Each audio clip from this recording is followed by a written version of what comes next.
What's up guys, it's Tribesman. Today we're going to be playing Elisa The Innkeeper. Now this is a visual novel, evidently inspired by Italian culture, which I know very little about, so yeah, I'll probably butcher some names, but it got pretty good reviews, so I'm hoping that it is good. I guess we're going to find out. It's just kind of a relaxing little series on this little story. So let's get started.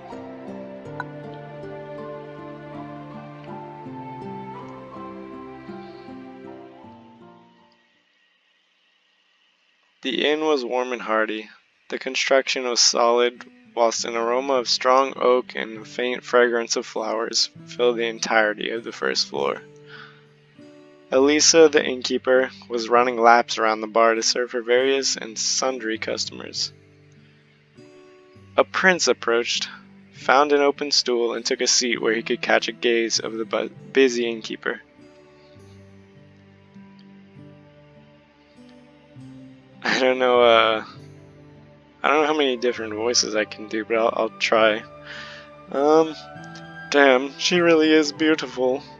Every time I see her fall in love all over it. Every time I see her I fall in love all over again.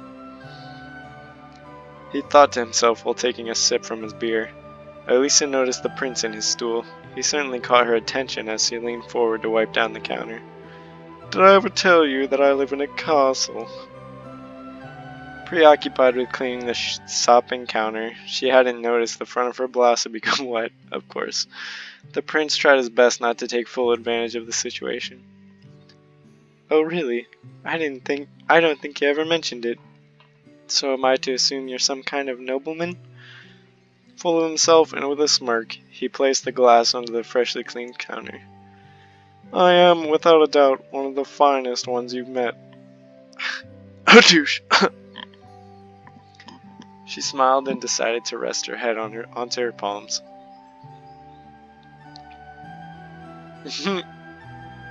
Well, of course her shirt's gonna be wet if she leans like that. Did you mean you're different than all the other nobles that came into my inn? Wow, you can see everything from this angle. But of course, no one could replicate family or my noble being. I've seen many princes come and go through here. However, there's something different about you. The prince suddenly noticed that all other patrons had vanished by now. So tell me, what do you think makes you so special? The prince took a deep breath. Did she really just ask me that? Stalling, he downed the last of his beer. I own the most majestic castle in all of Florence. And what else? She is so close that I can smell her perfume. It's so sensual. I would love to caress her. Should I try to? Perhaps I might. Suddenly, a strange feeling overwhelmed him. I believe it's time for you to wake up. What? Ah, he's dreaming. Okay. You need to wake up. Elisa, once so close that he could have held her in his grasp, had suddenly begun to fade to black. That sucks, man. Such a shame. The beauty in my dreams is almost too sweet to savor. The prince woke up in a daze. Just a dream, he thought, bringing a hand to soothe the pain that racked around on his head. My head is killing me. What happened last night? Oh my god, look at all the freaking booze. He glanced around the room and found broken bottles and plates. Obviously nothing to be proud of. Have I been robbed? he sluggishly muttered. If it had been a burglary, he likely would have left nude due to the price of his wardrobe. The way he's standing. What could I have gotten myself into? I feel so sick. With the windows shut and the drapes drawn, the room fell silent, and the prince was able to focus all his attention on his throbbing headache. The only thing I remember is how exhausted I was when I finally went to bed, yet somehow I do not recognize this place. Thinking is not helping. I missed something. Perhaps I need more rest. It's too early for this. It isn't even noon yet. Noon? That's not early. It isn't even noon yet. Why should I have to wake up so early? It's not like I have a job. Oh man. Back to bed, investigate. Back to bed, investigate. If it were me, oh man, if I was hungover, probably just, I wouldn't be able to go back to bed. No, I can't, not that I was ever hungover. Mom, if you're watching, this is the closest thing I've been to hungover, is playing this game. No, I can't go back to sleep. Not with that putrid stench lingering around. Oh, that would be a bummer. How can I sleep knowing something of value that belongs to me is missing? What is it? What happened last night? This probably wasn't the best time to go back to bed. The prince really needed to retrace his steps. Maybe I'm worrying too much about it. He said to himself, trying to ignore the pulsing pain in his head. Still, it's probably not a bad idea to take a look around.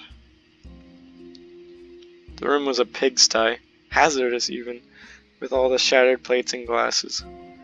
Moreover, some of the chairs were turned over, the fireplace was spouting ashes on the floor, whilst the bed sheets remained scattered across the room. Jeez, freaking orgy or something going on.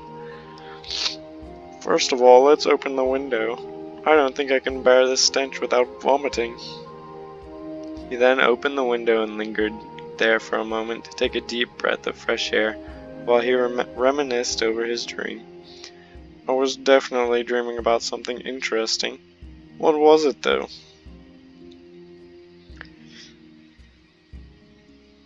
I wonder if maybe it's like a premonition, or maybe he's like in the inn already.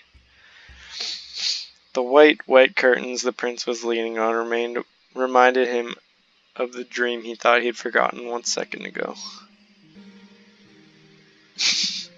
Lewd.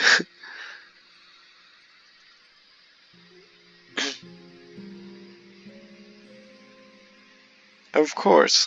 Now I remember. I was dreaming about Elisa. Now that I think about it, yesterday afternoon, after speaking with the merchant, I wanted to go see her. He slowly buttoned up his vest as he focused his thoughts on reconstructing the recent events. Was he wearing that vest a second ago? Now I remember. I was arguing with that merchant for the sale of my castle when at some point we decided to walk toward this inn to conclude our business deal. When everything was settled, we started drinking and then... I can't remember anything after that. A worrying feeling of anxiety filled the mind of the young prince. What if that blasted merchant made me sign that deal? In panic, he started rummaging around to find his clothes, which had been strewn across the room. I can't see any stacks of coin on the nightstand. Any stacks? Me neither, man. Actually, there's like a pile of quarters on my desk, but they're not made of gold or anything, so that kind of stinks. As drunk as I was, I very well could have gifted my castle away. How generous. Searching the room, he began to locate his clothes sprawled on the dresser, mantle, and other random locations. Somehow his gloves managed to end up on the furthest corner under the bed. Stretching as much as he could, the prince extended his hand and felt something other than his gloves. He was certain he'd heard a faint metallic sound. Maybe a coin? Oh, shit. It's a freaking sword, dude. What's this? His hope was to find some gold. However, as he moved the sheets away, the only thing he managed to see under the shadow of the bed was a silver blade. He sighed, and with some precautions he pulled out what was, by all accounts, a sword. Told you. What is it doing here? He asked himself. A sword? Why would there be a sword in my room? The blade was made entirely of silver, and its hilt was covered with brown cloth. It looked more like a decoration than a weapon. Man, you've got a witcher over here. The prince was tense and hesitated.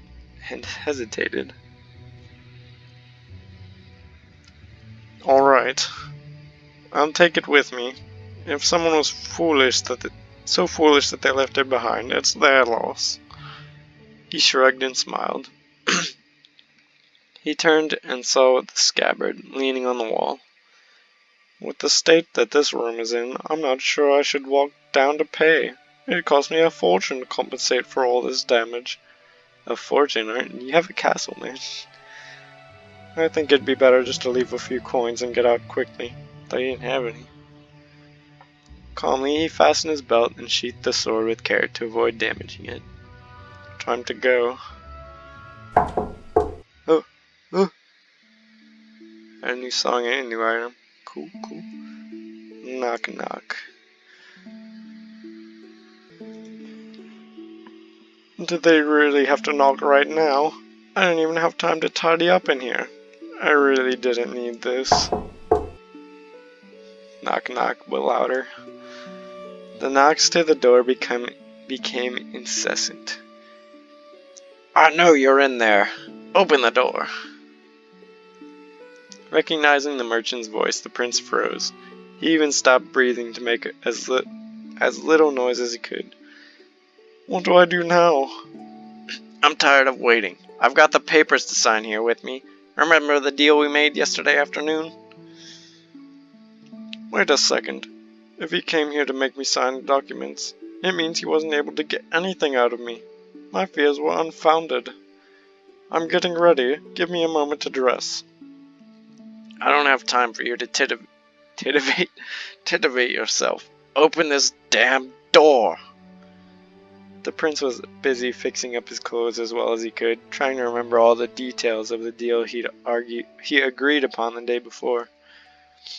It would have been unforgivable to appear without any inkling to their previous agreement. What kind of impression will I give if he sees all this mess?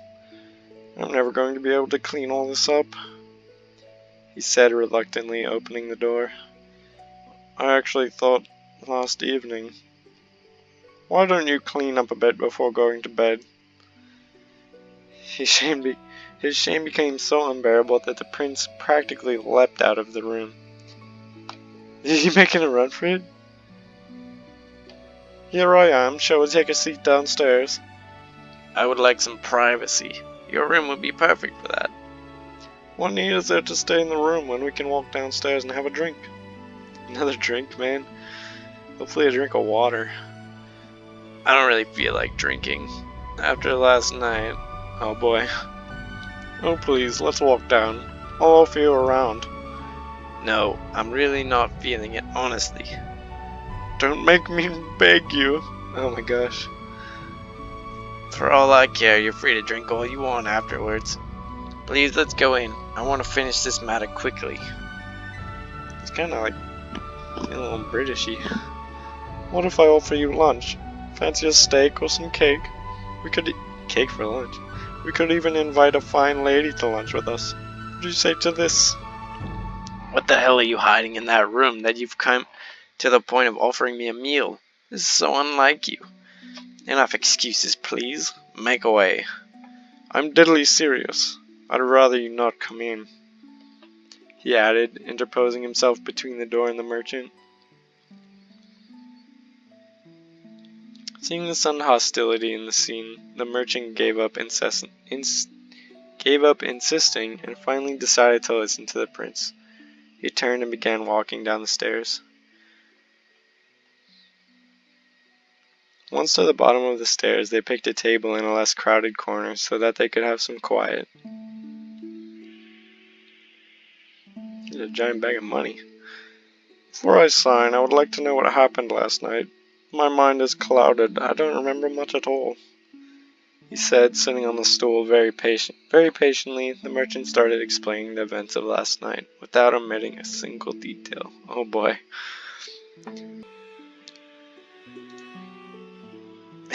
It kind of looks like you remember nothing at all from our talk yesterday evening. Oh man, it made him like a little devious. What are you getting at? Plot twist, Papa's prince is actually the nice guy. Just kidding, I really don't know yet.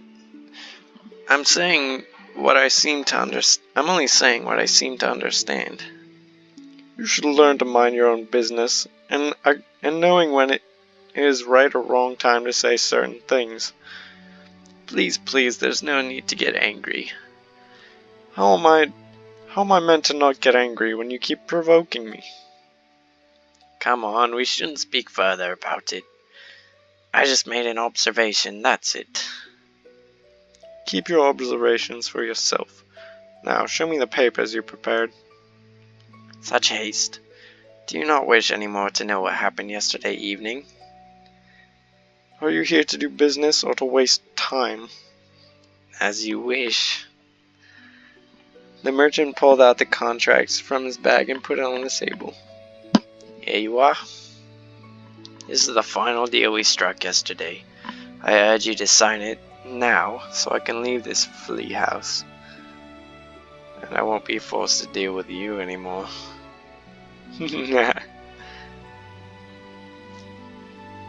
After a quick scan, the prince took a pen and scribed a quick, precise signature on the paper. This is your one job. I've signed it. Now give me the money. You'll have your money in due time. Noticing the merchant about to put the documents away in his bag, the noble was struck by a moment of doubt. He swiftly put a hand on the merchant's arm, stopping his movement. What else do you want? What does this mean? Are you talking about this small variation? Is it just a little bit? It is just a little bit over 50 gold pieces, just a tiny detail. How could you dare modify your proposal without telling me? As it stands, I'm the merchant and the buyer. This stuff belongs to my field of work. Yes, but it's my money.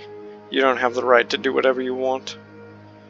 I just thought that such a small change wouldn't even faze you, dealing with a prince. I thought we wouldn't have to talk about small change. Evidently, I was wrong. You were very wrong. Did you think I wouldn't notice?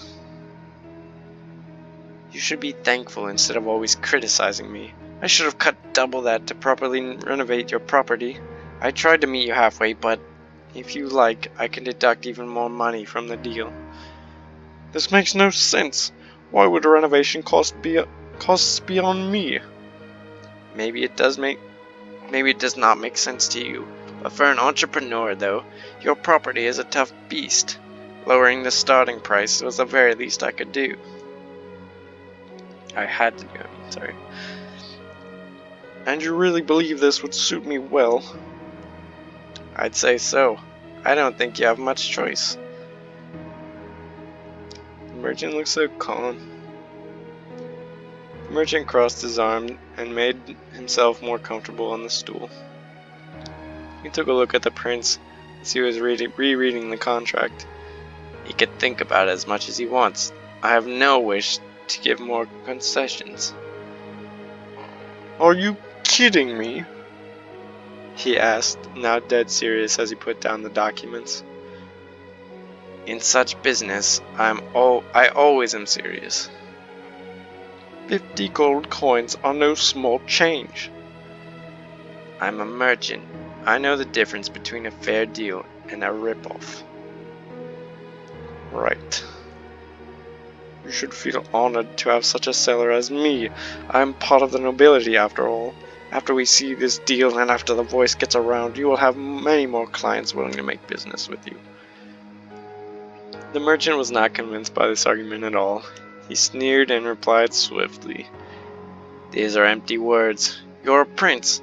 You were once rich, however, with your father, squandered away all you had. Okay, you with your father, okay. Do not say one more word for your own sake. The prince looked extremely frustrated, rage and anxiety showing on his face. The merchant, unfazed, kept talking. You need this money. I cannot see any alternative for you. If you do not take this deal now...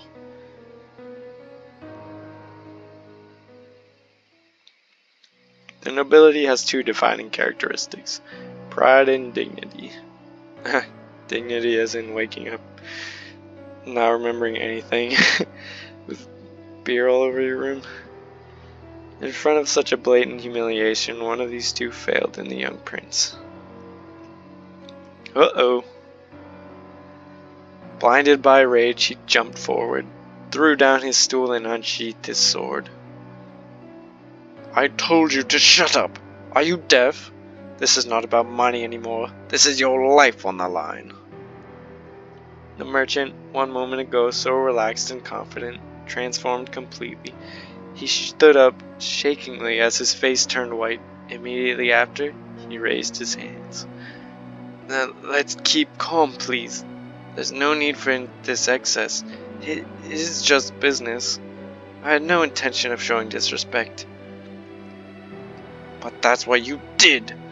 If this is business indeed, as you say, then you certainly do not like a shrewd businessman. Do not look like a shrewd businessman. In fact, I'm surprised that you're still alive. As the prince neared the end of his sentence, his blade neared the neck of the merchant. This scene lasted only a few seconds, but they felt like minutes, or hours even. The merchant thought he was done for. But luck, usually not taking any part in these occasions, sided with him. Stop, or I'll have to call the guards. A waiter came to the two, just at the right time. His intervention effectively diffused the tense situation. Do not meddle in other people's business, boy. The sword, very close to the merchant's neck, started shaking as a host of bad thoughts and doubts was filling the mind of the prince. Damn, why do you have to intervene now? The satisfaction could cost me my freedom. I cannot make any mistakes.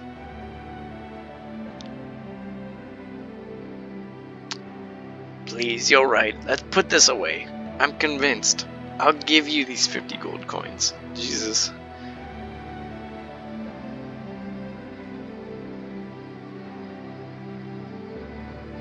Oh my gosh. After that outburst, I think he'd probably ask for double now because his pride is damaged, so I'm gonna say double. No, this affront is too grave. 50 coins are not nearly enough. I demand double that in compensation. Double. Please, be reasonable. It is you who has to weigh your next words well, my dear merchant. Leaving this last phrase hanging as a threat, the prince gasped his hilt strongly as he drove the sword into the table. His motion was so quick and sudden that everyone in the room jolted. The waiter pushed aside the crowd behind him and left the room without saying anything else. Damn, he certainly went to fetch the guards. This is not a good thing at all. I do not want to be seen in this predicament. My prestige would suffer. Moreover, these papers are not completely lawful. Oh, come on, man. Aching to see this dangerous situation solved, the merchant threw the coins on the table as quick as he could. Then he hastily gathered his papers and said his goodbyes. I believe it is time for me to go, he said, disappearing from sight. Finally, I had the better of him. Okay. What'd you think? He was satisfied with himself. He smiled and bagged the money. The merchant had fled so fast that he forgot to close the door. Such a nice sight for the prince who could finally boast a victory against his rival. Oh, boast a victory. Well, the people I'm forced to deal with these days. He even threatened me with a sword for a few coins. Jeez. The merchant was gone. However, the prince needed more than a little while before he could calm down and find some composure. Maybe people had seen that scene, and even if it looked like his show was over, they still were there, muttering amongst themselves. Even if this situation almost slipped out of my control, I could turn the tide in my favor. It is really unbelievable that I suffer no consequences. he thought, completely distracted from the world around him. His eyes closed. Did you see what he did? Deplorable. Starting such a ruckus. So shameful. The noise in the room only grew. It was impossible for such a proud nobleman to ignore the deprecating words that were being openly said at that point. They regard me as nothing more than a petty criminal. If I were in his shoes, what do you think the others would alert the guards? This is wise something. A prince behaving like that, I've heard of family in shambles, with dangerous juvenile behavior. Knowing that causing another scene would have certainly brought problems with the guards, the prince, with an inhuman effort, managed to ignore their affront. He sheathed his sword and left the inn without saying a single word. Man, what do these plebeians know about what I'm worth? Let them talk. It's no use wasting time with such people. It was still his pride speaking, whereas in that moment a common person would certainly have had different feelings. It is possible that nobility alone could change a person so much. Oh, is it possible? Maybe I did cross the line there, he said to himself, fiddling with the bag of gold he had just obtained. I certainly do not care about the opinion of the common folk, however, that merchant. He said he was being generous? Is it the truth? Maybe I should ask him for more details. He was talking to himself, trying to find excuses for resuming to go after the man he threatened to kill. Such twisted minds, these noblemen, especially when they bring themselves to make apologies. He left the inn not long ago. It shouldn't be too hard to track him down. It's like chasing him. His slow walk quickly turned into a run. As expected, it was really easy to find the merchant, who was walking along the way himself, fully immersed in his thoughts. Ugh. He had almost reached the doorstep of his favorite inn. Clearly, he needed a moment to respite after that long and hazardous morning. Relieved of having escaped danger, it was a blow to him, having to face reality again. I finally found you. I forgot to ask you for some important details. Stop. Damn, it's him again. At this point, he had reached Elisa's inn. Should he run inside and bar the door?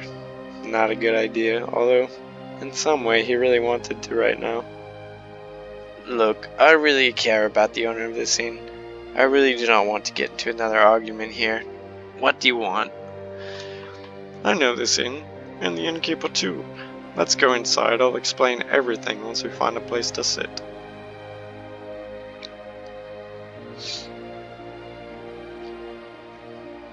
Here we go again. The merchant, without replying, walked to the prince with a smirk on his face. What is done is done. At this point, there's no reason to resume that argument again.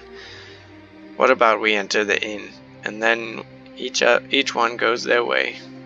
I'll cause you no trouble, and hopefully you'll do the same. Hearing those words, the prince felt cornered. As usual, he picked the impulsive course of action, facing off against the merchant and challenging him. Obviously, he had already forgotten all about making excuses. What did he say? I came to you to apologize, but your demeanor instantly reminded me why we were having that argument in the first place. Who do you think you are for speaking to me like that? God. I'm a regular customer of this inn, and I do not wish to make a scene in front of the owner. I just said it would be best if we avoided each other. How impudent. I've been coming to this inn since a long time ago. Everyone knows how much I care about Elisa. Do not worry, I have no intention to argue again. As far as I am concerned, we can ignore each other. But you should never forget that between me and you, there is a well-known difference.